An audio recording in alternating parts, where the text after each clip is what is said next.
Far East Broadcasting Company Philippines, in partnership with Green Hills Christian Fellowship Ortigas, bring you a message from the Word of God. Together, let us know Christ and make Him known.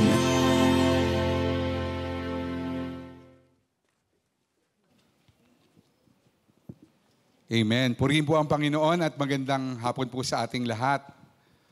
Salamat sa Diyos na siyang sa atin nagmahal, patuloy na nagmamahal at umaaruga at kumukup po sa atin.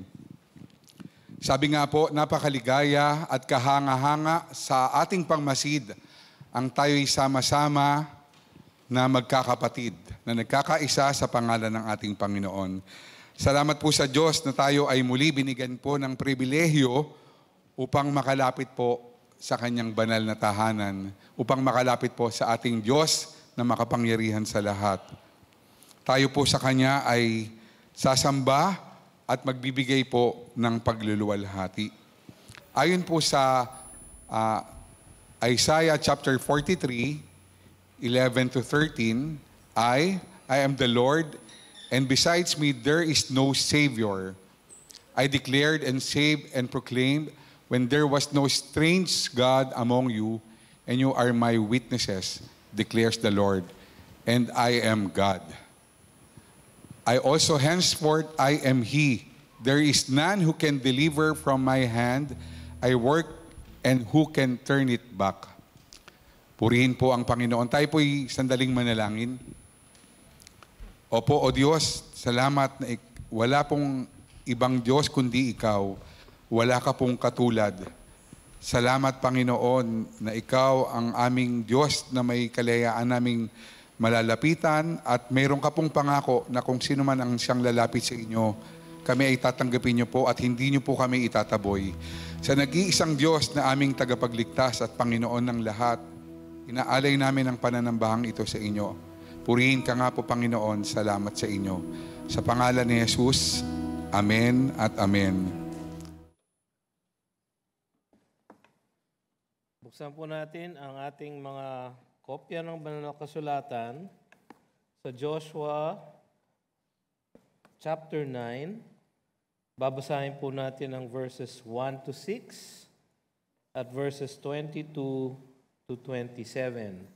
Sa ating pong mga Pew Bibles, ito po ay pages 222 tsaka 223. Joshua chapter 9, verses 1 to 6, pagkatapos po, verses 22 to 27. Tayo po'y tumayo at magbigay galang sa banal na salita ng Panginoon.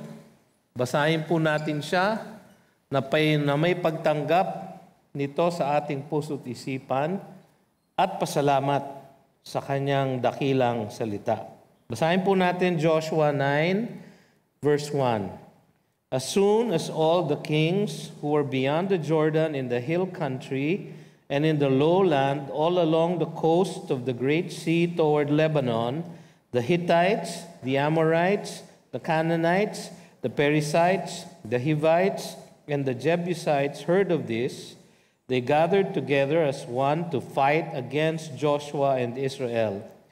But when the inhabitants of Gibeon heard that Joshua had done to Jericho and to Ai, they on their part acted with cunning and went and made ready provisions and took worn-out sacks for their donkeys and wineskins, worn out and torn and mended, with worn-out patched sandals on their feet and worn-out clothes. And all their provisions were dry and crumbly.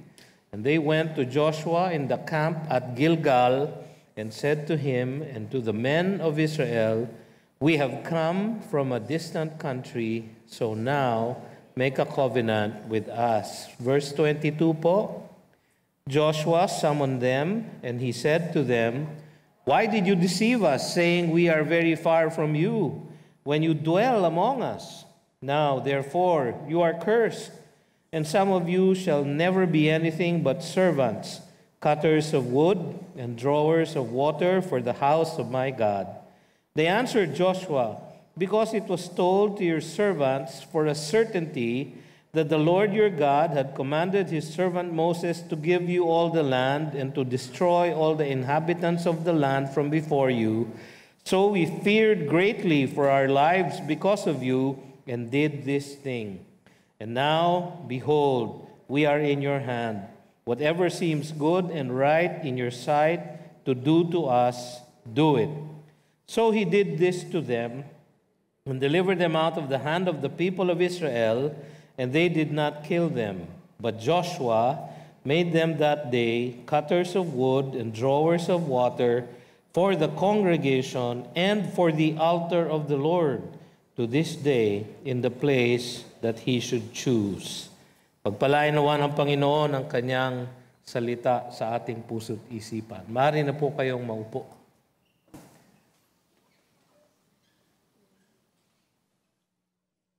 Tayo po ay nagpapatuloy sa ating serya ng mga mensahe sa aklat ni Joshua, Take Hold of What God Has Given.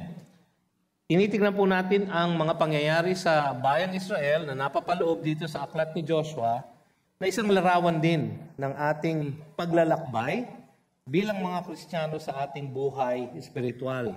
Meron pong mga prinsipyo at paghalintulad na pwede po nating makita na nangyayari sa kanila na bayan ng Diyos na ipinasok sa lupang pangako. Tayo rin mga kapatid sa isang banda ay naglalakbay din sa ating buhay espiritual patungo naman sa ating permanent home sa langit. Ang ating pong promised land ay hindi po ang langit. No, huwag niyo pong isipin ganon. Ang baybay po nila sa promised land ay hinahalin tulad natin sa ating Christian walk, sa ating Christian life. At may mga prinsipyo tayong makikita na parang pwede natin ihalin tulad dito. So ang title po ng ating mensahe ngayong hapong ito ay ang panganib ng paglakad sa sariling lakas. Ang panganib ng paglakad sa sariling lakas. Babasahin po natin at aaralin ang Joshua, buong Joshua chapter 9 actually, all 27 verses. Tayo po isaglit na manalangin. Panginoon, sa aming pag-aaral sa hapong ito, kayo po ang maggabay sa amin, magbigay ng linaw sa aming pag-iisip, at lalong-lalo na, Panginoon, ng tunay na konviksyon sa aming mga puso upang kami sumunod sa mensahe na iyong tuturo sa amin ngayong hapong ito.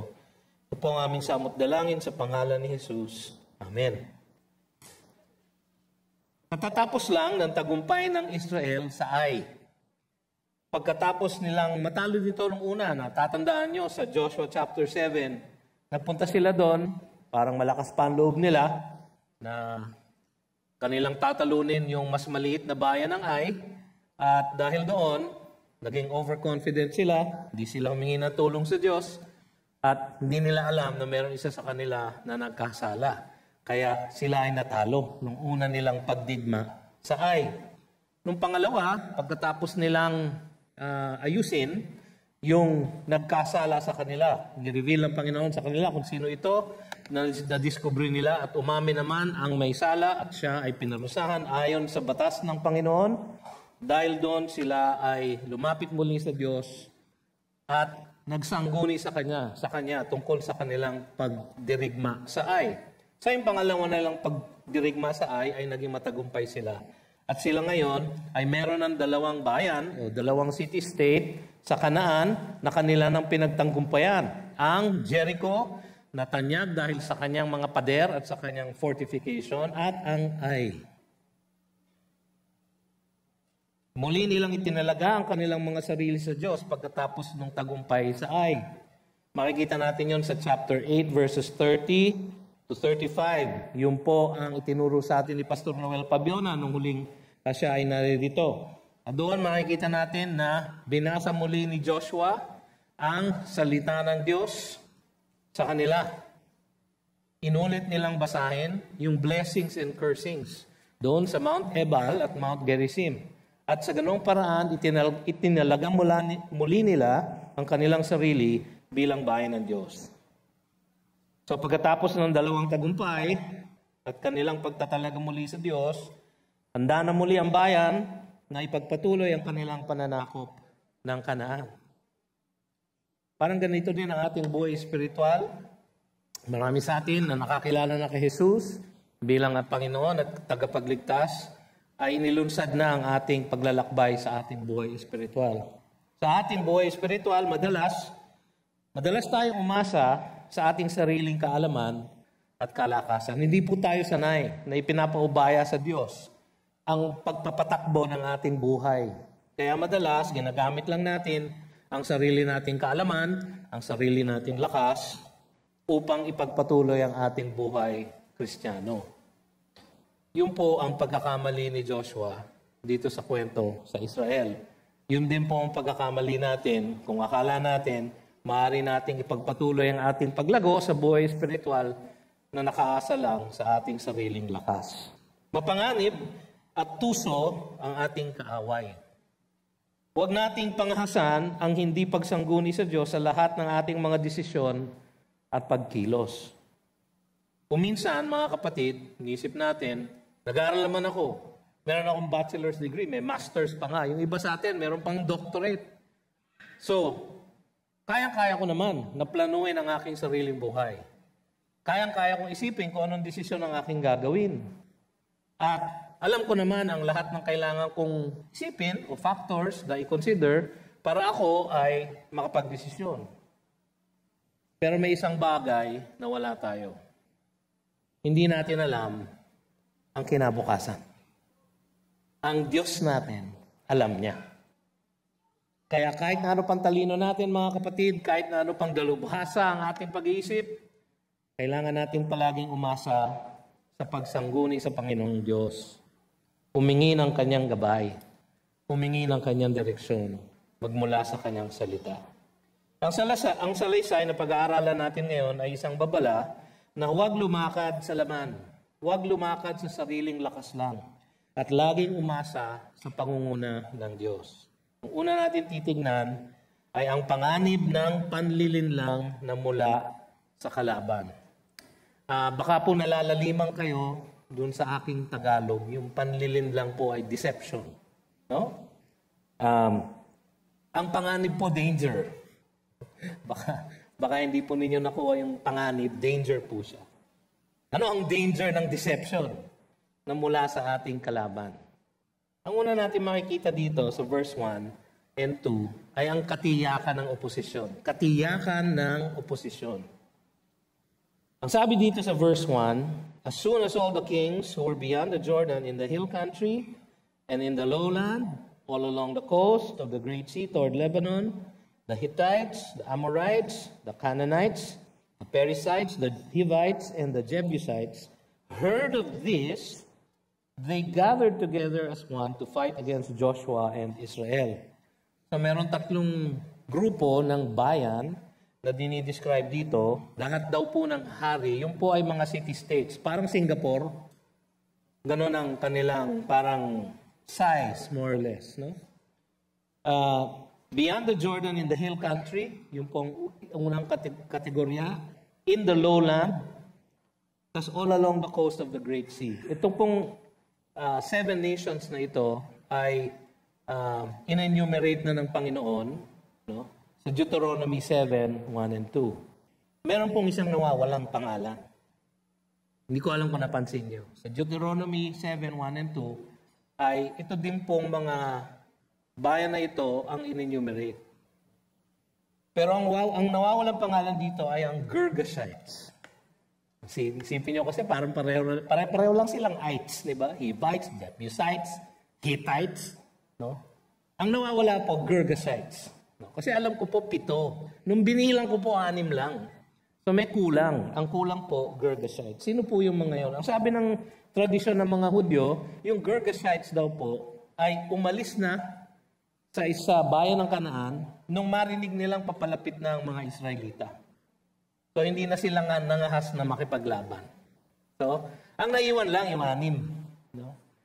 Yung Girgashites daw po ngayon ay nakatira sa lugar na northwest ng Jerusalem na nung panahon ni Kristo ay ang tawag doon ay Gadara. No? Meron po kayo makikitang kwento ng isang hinalihan ng demonyo. No? The demoniac at the Gerasenes o the Gadarene demoniac. Doon po ang lugar ng mga Girgashites. Konting trivia po para sa inyo. Hindi po nagkakamali ang Biblia. No? historically accurate po siya. Kaya makikita natin na parang may kulang ng isa, pero actually lumisan na sila.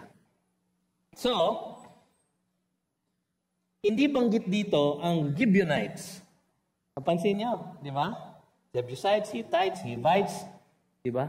Walang Gibeonites. Actually, kung titignan niyo po yung verse 7, ang sabi doon, but the men of Israel said to the Hivites. So, yung Gibeonites at yung Hivites, pareho po yun.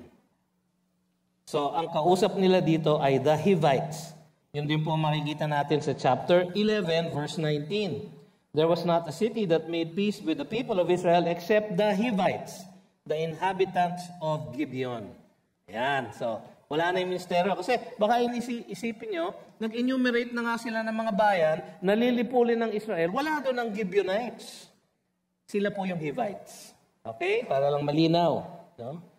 Nang marinig nila ang nangyari sa Ai at ang pagtatalaga ng Israel sa Diyos, so yung 6 na bansa, naggrupo sila. Sabi nila, kalabanin natin na sabay-sabay ang Israel. So habang sila ay nag-re-recite ng law sa Mount Ebal at Gerizim, naghahanda naman itong 6 na bansa na ito na kalabanan sila. Ang oposisyon sa mga hinirang ng Diyos, sa mga tao ng Diyos, sa bayan ng Diyos, ay hindi bago. Nag-uumpisa ito sa Genesis 3:15. Genesis pa, mga kapatid. Kasi pagkatapos magkasala ni Adan at ni Eva, dahil sa pagtukso ng serpent, ng demonyo, ito po ang sinabi ng Diyos doon sa demonyo. Sabi niya, I will put enmity between you and the woman, and between your offspring and her offspring. Yung woman po dito si Eve. Yung offspring po ng woman si Kristo Jesus. He shall bruise your head, or he shall crush your head, and you shall crush his heel. So matatalo siya nung anak ng babae, si Kristo Jesus. So magmula noon, palagi nang kinontra ng demonyo ni Satanas ang lahat ng pagkilos ng Diyos.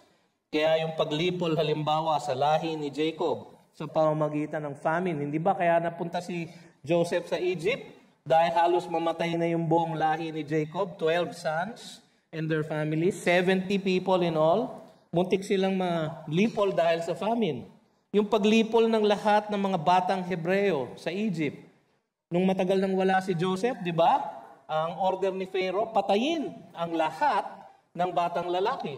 Yung paghabol sa mga Israelita sa ilang, sa Red Sea. Di ba hinabol ng army ni Pharaoh at papatayin nilang lahat, tinangka nilang patayin lahat? So yung oposisyon sa Israel, patuloy. Yung pagtukso sa mga Israelita sa wilderness. Gawa rin ng demonyo yun. Para silang lahat ay hindi matuloy sa promised land. In fact, yung generation na yun, ay hindi nga natuloy, nakamatay sila lahat. Pati si Moses, pati si Aaron. Ang nakatawid lang si Joshua at si Caleb. Ano pa? Pagpatay ng mga batang lalaki nung kapanganakan ni Jesus. Di ba? In order to ni Herod, lahat ng batang lalaki below 2 years old, patayin. Yung pagpako sa krus kay Jesus mismo ay attempt ni Satanas na itigil ang gawain ng Diyos. Pero imbis na siya ay matalo, si Jesus ay nanalo sapagkat siya ay nabuhay na maguli.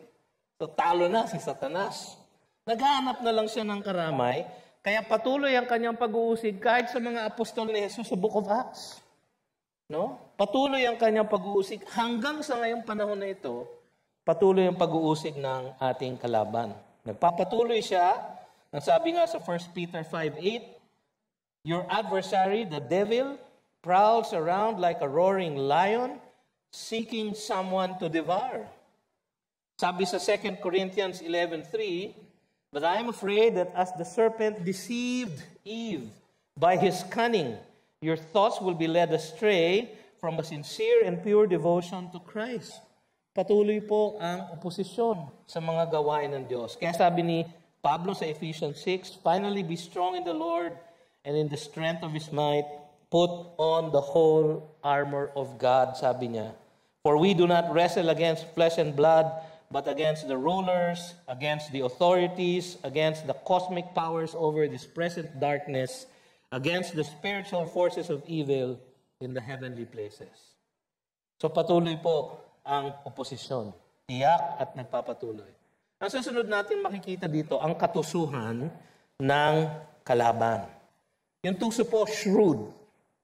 Makikita natin yung kanilang street smart, yung kung gaano sila maabilidad, no? Itong mga Gibeonite. Nasa verses 3 to 13 siya, pero isa-summarize ko na lang po. Nagpasya sila ng gumawa ng ibang paraan. Sasabi ng mga Hivites, yung Gibeonites, sasama kami sa inyo, kunyari, para kalabanan ng Israel, pero gagawa kami ng ibang racket. Okay? Gagawa kami ng ibang paraan. Maaring mas maalam at maabilidad itong mga taga-Gibeon. Kasi ang sabi sa Joshua 10, verse 2, sabi doon, he feared greatly because Gibeon was a great city. Malaki pala silang syudad. Like one of the royal cities. Because it was greater than Ai. And all its men were warriors. Aba, ganun pala sila katindi. Advance po ang Gibeon. Kaya siguro nakaisip sila, imbis na tayo'y malipol ng mga Israelita, gumawa na lang tayo ng panlilin lang. So, hindi natin matiyak kung paano nila nalaman, pero nalaman nila ang batas na ibinigay ng Panginoon kay Moises. Halimbawa, alam nila na sila, as Hivites, were devoted to destruction. Deuteronomy 7, 1 and 2. Ang sabi ng Panginoon kay Moises sa Israel, when the Lord your God brings you into the land, eto na, nasa land na sila, that you are entering to take possession of it, and clears away many nations before you, in-enumerate niya, the Hittites, the Girgashites, yung mga umalis na, the Amorites, the Canaanites, the Perizzites, the Hivites, and the Jebusites, 7 nations, more numerous and mightier than you. And when the Lord your God gives them over to you, and you defeat them, napakatiyak, then you must devote them to complete destruction. Yun po yung kerem. They are devoted either to blessing or to destruction. You shall make no covenant with them. Pansin niyo yan? Utos ng Diyos yun. You shall make no covenant with them and show no mercy to them. Nalaman yun ng mga Gibeonite. So maalam sila. Nalaman din nila na merong exception sa Deuteronomy chapter 20. Sabi doon, summarize ko na lang, pagka yung isang syudad o isang bayan ay malayo sa Israel, wala siya doon sa lupa ng mga Amorita, wala sila sa Kanaan, malayo sila. No? Kapag malayo sila, ang sabi ng Diyos sa Israel, you try to make peace with them, pag sila make peace with you, ang papatayin nyo lang yung mga lalaki.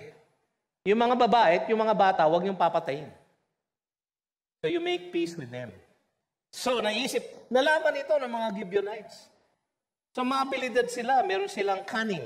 Sabi nga sa verse 4. Naghinang sila ng isang delegasyon, ng ilan sa kanila, na nagpanggap na taga-malayong lugar. Nagsuot sila ng luma, ng mabaho, ng gulagulanit, nagsuot sila ng sandals na butas-butas, nagdala sila ng mga wineskin na banat na at makunat na.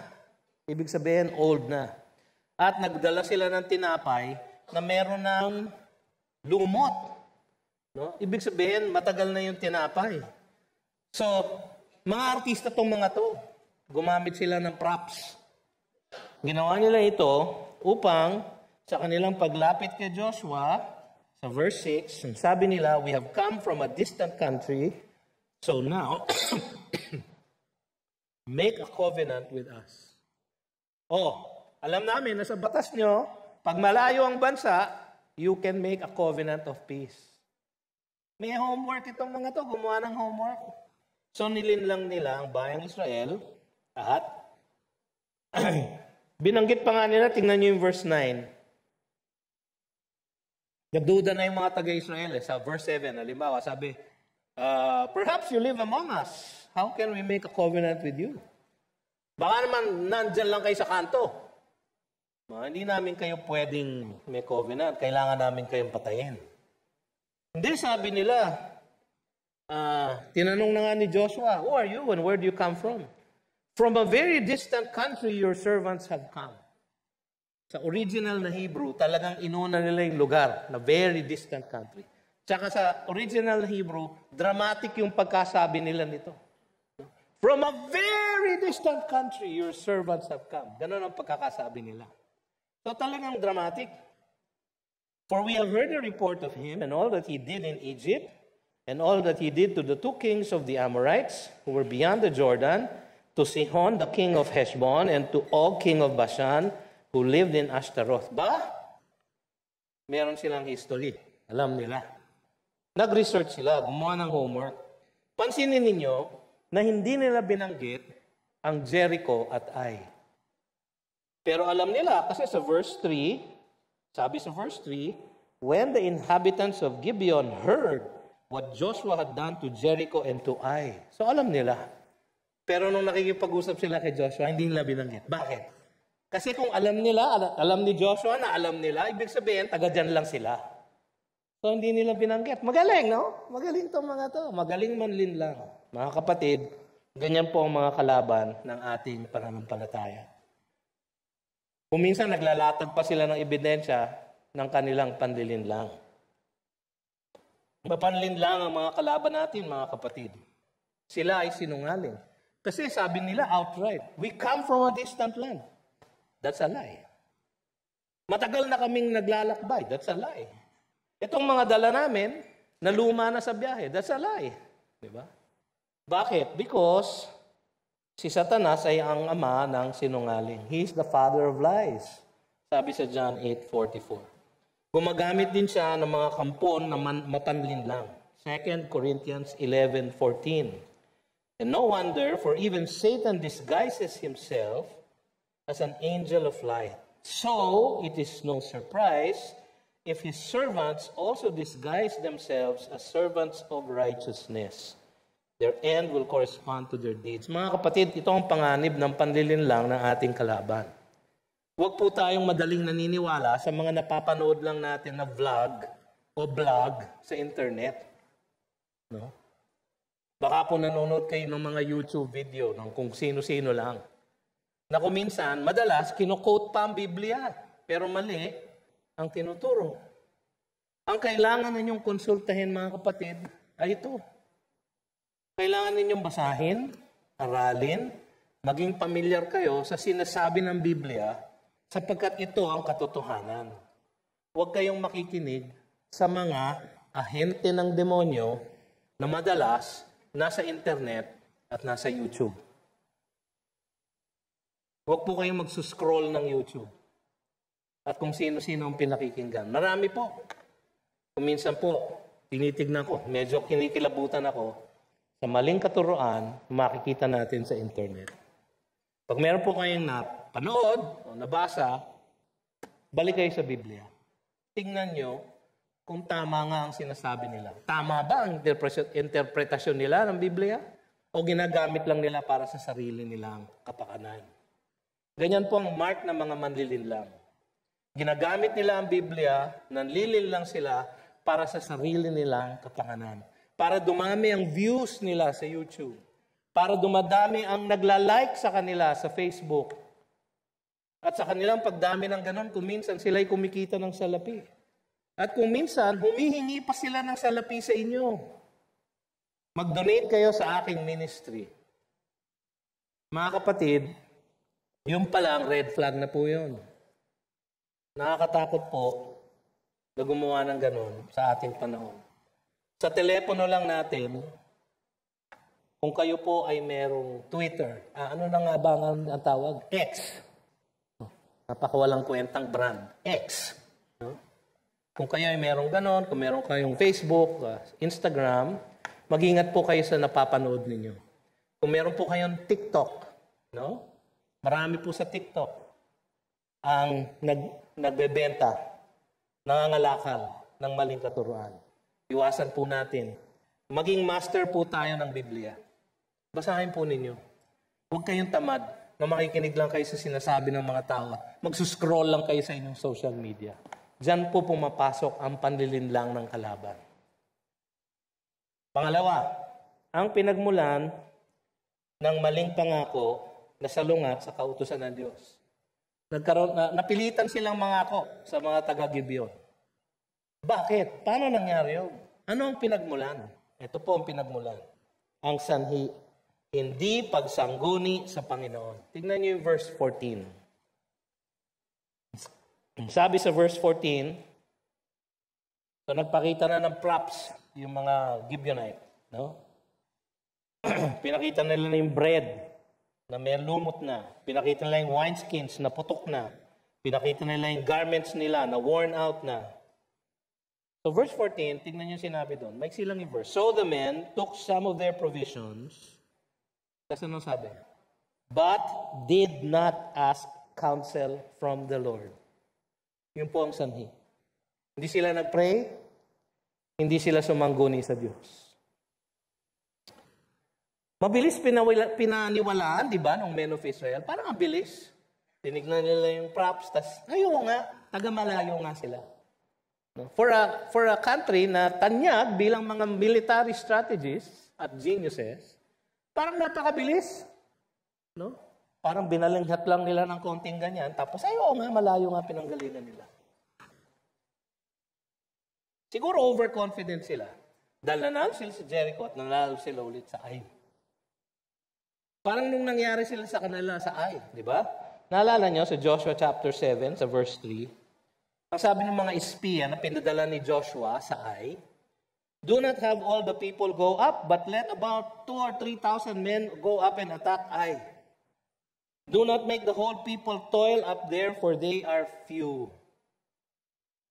Mayabang ano? Dahil napabagsak nila yung Jericho, nakita nila ang kalakasan ng Panginoon. Yung mga bang, ito siguro overconfident na naman sila. Hindi na sila natuto, no? Hindi na sila natuto. Maraming dahilan na pagdudahan yung mga Gibeonite. Magbibigay ako ng ilan.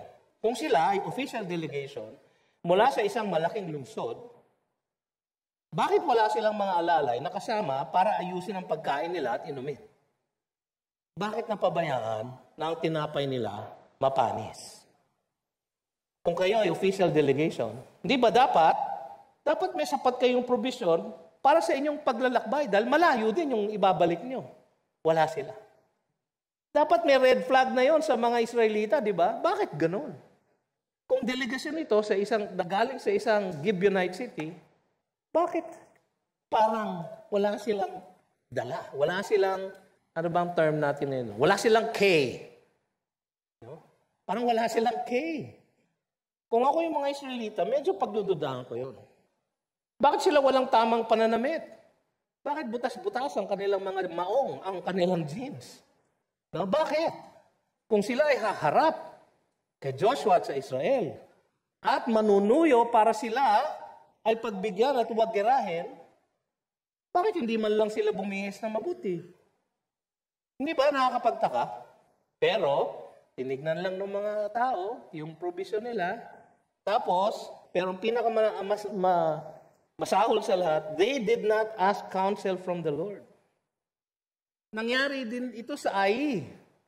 Di ba? Tingnan natin yung Joshua chapter 7. Ang sabi dun sa umpisa ng chapter 7, but the people of Israel broke faith in regard to the devoted things. For Achan, the son of Carmi, son of Zabdi, son of Zerah, of the tribe of Judah, took some of the devoted things, and the anger of the Lord burned against the people of Israel. Ang nagsasabi nito yung tagasulat ng Joshua. Sinasabi niya from the perspective of God. Hindi pa nila alam to.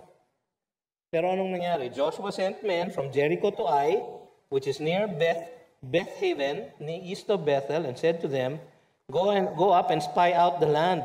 And the men went up and spied out Ai. So umasa lang sila sa sarili nilang kalakasan at kaalaman. Si Joshua kasi former spy. Naalala nyo? Dahil former spy siya at naging matagumpay yung pag-spy niya ng Jericho, nagpadala siya ulit ng spy sa Ai. Pero anong hindi niya ginawa? Hindi sila nanalangin at lumapit sa Diyos. Kung nanalangin sila, alam na ng Diyos na sila yung merong isang kasama na nagkasala. Sana sinabi na sa kanila ng Diyos, alam nyo, hindi kayo magwawagi. Huwag kayong makikipagdigma dyan. Bakit? Kasi meron kayong isang kasama na nagnakaw ng devoted things. Hindi sila nanalangin.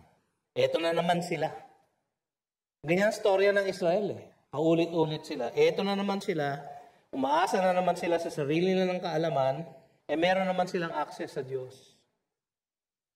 Gayon din tayo mga kapatid. Kung minsan madalas nagdedesisyon tayo, nang tayo lang. Hindi natin ipinapanalangin sa Diyos. Sabihin niyo, Pastor, simple lang naman yung desisyon. Kung ako ililipat ng kumpanya o hindi. Kung ako kukuha ng ganitong kurso o hindi. Kayang-kaya ko ng pag-isipan niyo. Talaga? Alam mo bang kinabukasan mo? Do you know what's in the future? Yun ang di mo alam. Pero ang Diyos, ang kanyang banal na espiritu ay nananahan sa iyo. Siya alam niya. Pwede kang magsangguni sa Kanya. Dapat kang magsangguni sa Kanya. Hindi ginawa nila Joshua. Madalas hindi rin natin ginagawa, di ba?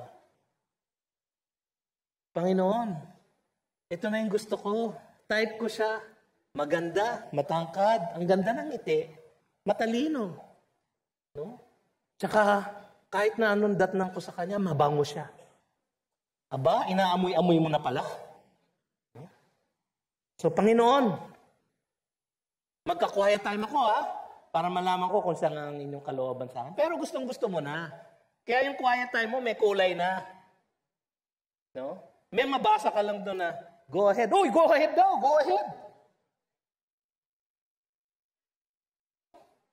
Pero yung palang konteksto go ahead and he hanged himself.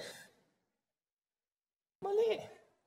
Kaya lang nagkakakulay na yung basa natin ng Biblia, yung panalangin natin. Dahil gustong-gusto na natin yung tao, ang gusto natin masunod, ang kalooban natin at hindi ang kalooban ng Diyos. Kaya dapat, bukod sa kinukonsulta ninyo ang salita ng Diyos, magkonsulta din kayo sa mga taong nakakakilala sa inyo, mas nakakatanda sa inyo sa pananampalataya, at hingin ninyo ang kanilang payo. So, meron akong 3 guideline. 3 C, pag kayo'y magdidesisyon. No? Huwag niyong gayahin si Joshua. Nagkamali siya, di ba? 3 C. Una, counsel of God's Word. Yun ang una sa lahat. Pagka bawal na sa salita ng Diyos, bawal. Parang yung kapatid ko noon, kating-kati magpunta sa Amerika nung hindi pa sila nakakarating doon. Kating-kati siya makapunta sa Amerika. Sabi niya, mag-tourist visa ako at pag na-approve, magti-TNT ako. Ipag-pray mo ako, kuya. Sabi ko, loko ka pala eh. Bakit kita ipagpe-pray? Magbabiolate ka ng batas. Sabi niya, paano ako makakarating sa Amerika? Maghintay ka lang. Ipag-pray natin, nabigyan ka ng patience ni God. So yun ang pinag-pray namin. Alam nyo, wala pa akong 3 buwan pagkatapos namin manalangin. Natuloy yung petition nila. Can you imagine kung nag-apply siya ng tourist visa, pati yung petition ng kanyang asawa na naroon na, hindi matutuloy. So, consult God's Word. Counsel of God's Word. Pangalawa, counsel of godly elders. Counsel of godly elders. Sino ba ang nakakakilala sa inyo? Halimbawa, meron kang gusto sa church na parang matalik mo ng kaibigan, napupusuan mo na, parang gusto mo nang ipag-pray. Meron kayong godly elders sa church, nakilala kayo pareho. No? Kausapin mo na. Palagay mo ba bagay kami ni ganyan? Pagka sinabi sa inyo na, sinaswerte ka. Baka naman kapatid, baka naman you are stretching, di ba? Pero pag sinabi, huy, pwede pag-pray natin. No? Counsel of godly elders. Sapagkat meron din silang Espiritu Santo, meron ka din naman, pero para ma-confirm mo na tama ang basa mo sa leading ng Holy Spirit, tanong mo sa kanila. So, counsel of God's Word, counsel of godly elders. Pangatlo, counsel of circumstances. Ano ang circumstance? Halimbawa, meron kang gustong-gusto sa church. Talagang love na love mo na. No? Anong circumstance na magko-confirm na kayo nga ang kalooban ng Diyos? Yung gusto ka rin niya. Di ba? Kasi kung hindi ka gusto, kapatid, hindi naman rocket science yun. So tinanong mo, alam mo, crush na crush kita eh. Hindi ko na alam ngayon kung paano magtapat ang mga bata, no? Gusto talaga kita eh. Pwede ba kita maging girlfriend? Tapos ang sagot sa'yo, alam mo, kahit napatay na ako, hindi mo ako pwede maging girlfriend. Ganun ba? So, hindi God's will. Kasi kung God's will, sasabihin din ni God sa kanya. Di ba? Kung ayaw niya sa'yo, hindi God's will. Counsel of circumstance. O kaya pinaglayo kayo. No? Pinadala yung crush mo sa ibang bansa. Mahirap. No? Pero ngayon, meron ng Zoom. Meron ng Messenger. Madaling makipag-usap. Pwede pa. No? Laban. Di ba? Pero kung minsan, nauuna ang ating kalooban sa kalooban niya. Kapatid, ang sabi ng Panginoon, yun ang pagkakamali ni Joshua. Huwag nating gayahin. Nagkaroon tuloy sila ng isang sumpa. Isang pangakong salungat sa kautusan niya. Tingnan niyo yung verse 15. Sabi doon, and Joshua made peace with them and made a covenant with them. Ano yung nabasa natin kanina sa Deuteronomy 7:2? And you will not make a covenant with them. Yun ang utos ng Diyos. Sinalungat na niya. Nangako na siya. Kasi hindi sila humingi ng sangguni sa Diyos. Siguro, kung nag-pray sila, alam nyo, may access si Joshua sa Panginoon. Noong panahon na yun, nangungusap ang Diyos sa kanya. Diretso. Pwedeng sinabi siguro ng Diyos, alam nyo, nasa kabilang kanto lang yung mga yan. Nililin lang kayo. Sinungaling yung mga yan. Pero hindi sila nanalangin. Napasubo sila ngayon. So, meron silang ginawa na bawal sa batas. Di ba? Sabi sa Exodus 23:32, you shall make no covenant with them and their gods. You shall make no covenant with them. Napaka-definite nung kanyang utos. Pero sa Joshua 9:18, they swore, sabi doon, by the Lord, the God of Israel. So kung babaliin nila ngayon ang kanilang sinumpaang pangako, hindi na nila pwedeng bawian. Bakit? They swore by the name of God. Kung babaguhin nila, then they would have taken the Lord's name in vain. Violation ng Ten Commandments. Nakita niyo, napasubo na si Joshua. So yun ang pinsalang na dulot. Kaya yun ang una makikita natin sa pinsalang na dulot. Sila ay nanumpa, sila ay nangako ng salungat sa kautusan ng Diyos. Napakalaking pinsala. At alam natin na sa history ng Israel, hindi nila tuloy napaalis lahat talaga yung mga Canaanites. At dahil doon, marami sa kanila ang natisod, ang natempt na mag-worship ng other gods dahil sa presence ng Canaanites sa kanilang lupa. At dahil doon sila ay naligaw, at dahil doon pinalaya sila ng Diyos sa bayang pangako. Sila ay na-exile sa Assyria, sa Babylon. At dahil sa kagandahang loob lang ng Diyos, kaya sila binalik sa Jerusalem. Mga kapatid, napakalaking pinsala. Pero meron pang iba.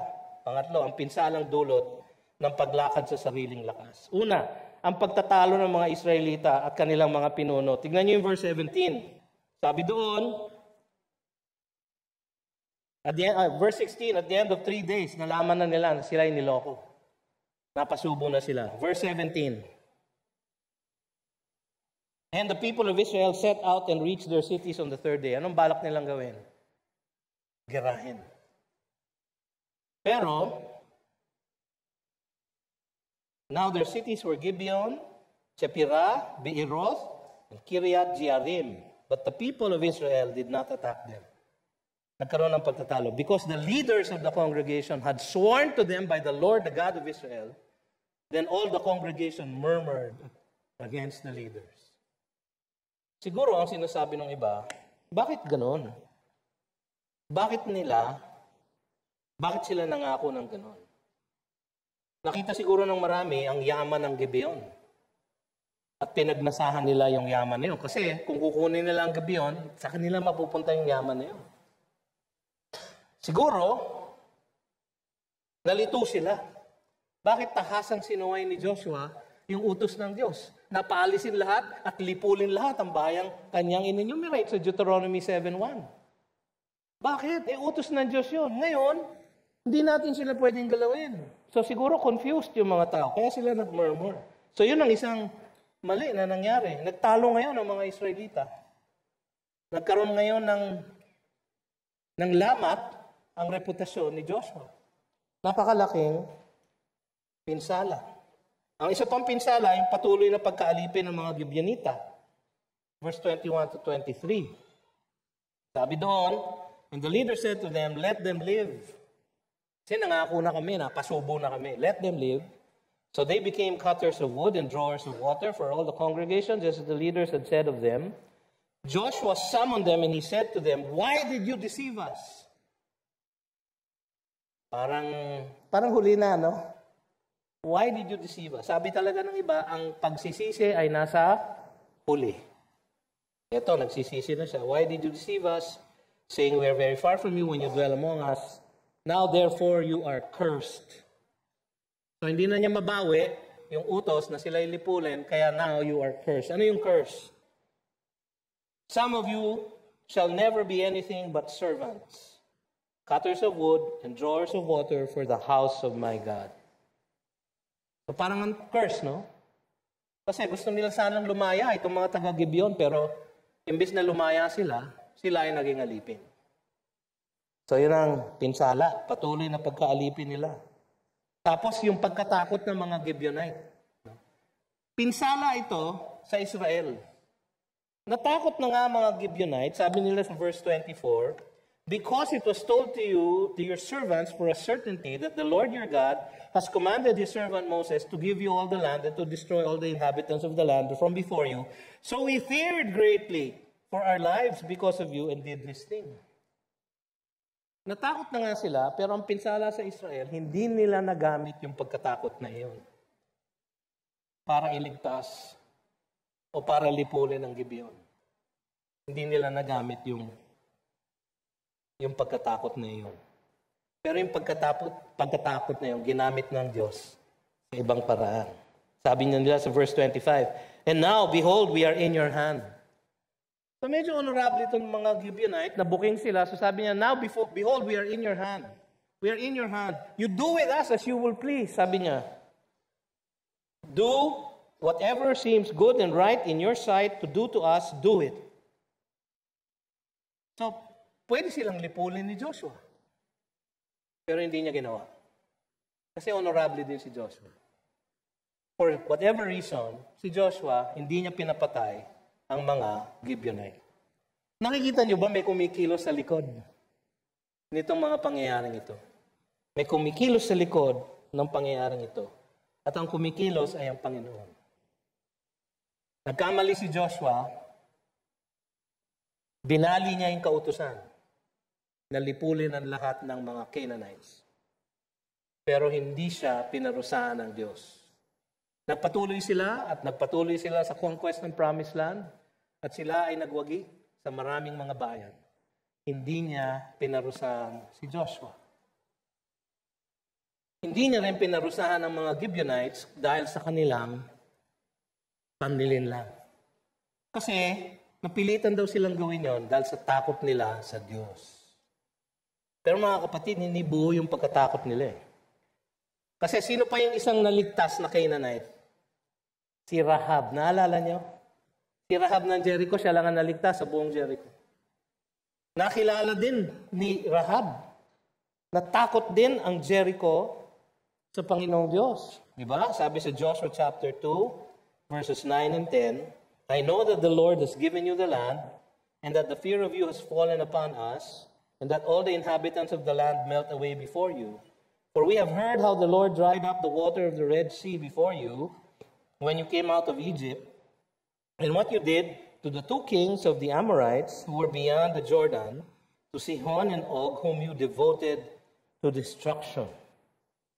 Pareho yun ang sinabi ng Gibeonites, di ba? Yun nga ang kinatakot nila, pero merong diferensya. No? Sila, doon lang sila, natakot lang sila doon sa ginawa ng Diyos sa Egypto. Si Rahab, meron siyang dagdag na sinabi. Ano sinabi niya? And as soon as we heard it, our hearts melted, and there was no spirit left in any man because of you. For the Lord your God, He is God in the heavens above and on the earth beneath. Sino nagsabi kay Rahab noon? Alam niyo kung sino? Ang Espiritu ng Diyos. Ang nagsabi sa kanya. Walang ganoong pananampalataya yung Gibeonite. Pero hindi pa rin sila pinaslang ng Diyos. So, pinsala nga sa Israel, ang pagtatakot ng mga Gibeonita, pero hindi pinatawad ng Diyos si Joshua at pinalampas din ng Diyos ang panlilinlang ng mga Gibeonite.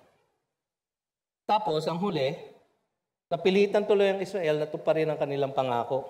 So, ang sabi nila sa verse 26 and 27, "So he did this to them," sabi si Joshua. "Delivered them out of the hand of the people of Israel." Hindi sila pinatay, they did not kill them.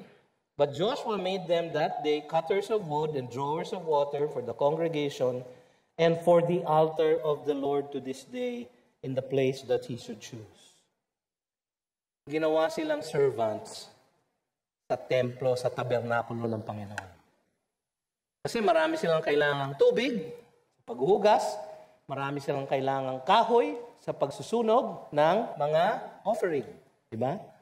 So ginawa nilang servant yung Gibeonites. Alam niyo mga kapatid, sa history ng Israel, walang salaysay na naging problema ang Gibeonites sa kanila.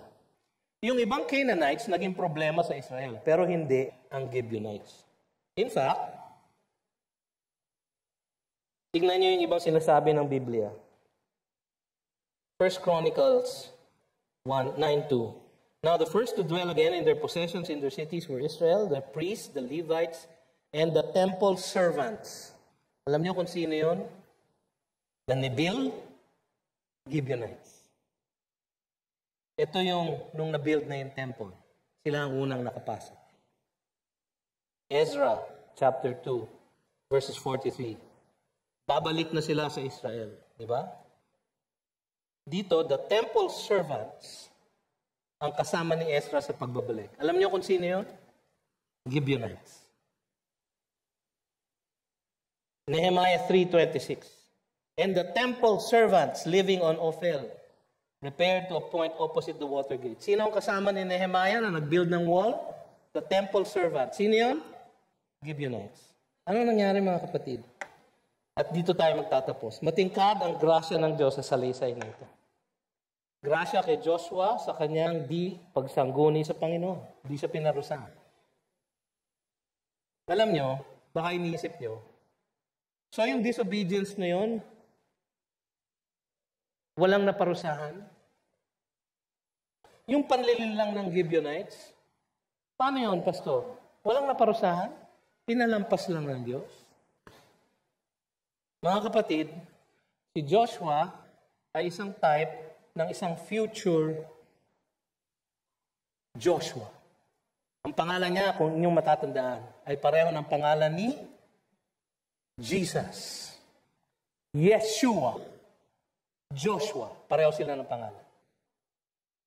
Yung panlilinlang ng Gibeonites, sinong nagbayad nung kanilang kasalanan na yon? Si Yeshua sa krus ng Kalbaryo. Yung pagkakamali ni Joshua na hindi niya pagsunod sa Deuteronomy 7, sinong nagbayad nun? Si Yeshua sa krus ng Kalbaryo. Bayad lahat, mga kapatid. Ang kanilang mga pagkakasala at ang pagkakasala ng bawat isa sa atin. Naging matingkad ang grace ng Panginoon. Kanilang pagiging lingkod sa buhay, pananambahan ng Israel. Psalm 84:10, ang wika ng salmista, "For a day in your courts is better than 1,000 elsewhere. I would rather be a doorkeeper in the house of my God than dwell in the tents of wickedness." Ganun ang nangyari sa mga Gibeonita. Sa 1 Kings chapter 3 verse 4, ang sabi doon, si Solomon nagpunta sa tabernakulo ng Diyos. Saan siya nagpunta? And the king went to Gibeon to sacrifice there. Bakit? Sapagkat nasa Gibeon ang tabernakulo ng Diyos. Sa 2 Chronicles 1:3, "And Solomon and all the assembly with him went to the high place that was at Gibeon, for the tent of the meeting of God, which Moses, the servant of the Lord, had made in the wilderness, was there." Ang tabernakulo nasa Gibeon. 2 Chronicles 1:13. "So Solomon came from the high place at Gibeon, from before the tent of meeting to Jerusalem." Nung una, servants lang sila ng Diyos. Paglaon, ang templo mismo, ang tabernakulo mismo ng pananambahan ng Israel ay nasaan na?